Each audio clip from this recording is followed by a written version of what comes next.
मिरज व कवठेमंकाळ तालुक्यातील काही गावांमध्ये शासन आदेशानुसार ग्रामसभेद्वारे स्थापन करण्यात येणारी वन व्यवस्थापन समिती गठीत करायची आहे।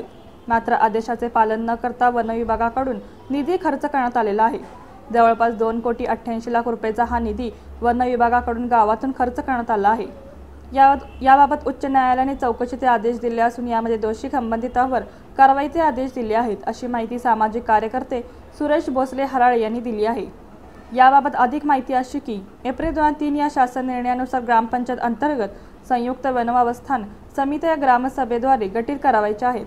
असे असताना जिल्ह्यातील डोंगरवाडी, शिपूर, मोसे या मिरज तालुक्यातील ग्रामपंचायत व जाखापूर, खरशिंग, रांजणी, कुकटोळे, नागज या कवठेमंकाळ तालुक्यातील गावांमध्ये ग्रामसभेद्वारे सदर संयुक्त वनव्यवस्थापन समित्या गठीत न करता परस्पर समिती गठीत केल्याचे दाखवून शासनाचा कोट्यावधी रुपयांचा गैरव्यवहार करण्यात आला आहे। याबाबत मास फॉर सिटीजनचे महाराष्ट्र अध्यक्ष सुरेश भोसले हराळ यांनी माहितीच्या अधिकार कायद्याअंतर्गत वन विभागाकडे संयुक्त वन व्यवस्थापन समितीची माहिती मागणी केली।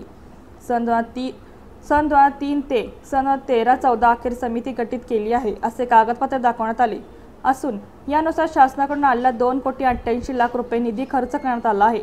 माहिती अधिकाराअंतर्गत सुरेश हराळे 2,88 लाख खर्चाच्या गैरव्यवहाराच्या चौकशीचे आदेश यांनी माहिती मागवली असता अशा कोणत्याही स्वरूपाची समिती गठीत केली नसल्याचे निदर्शनास आले आहे।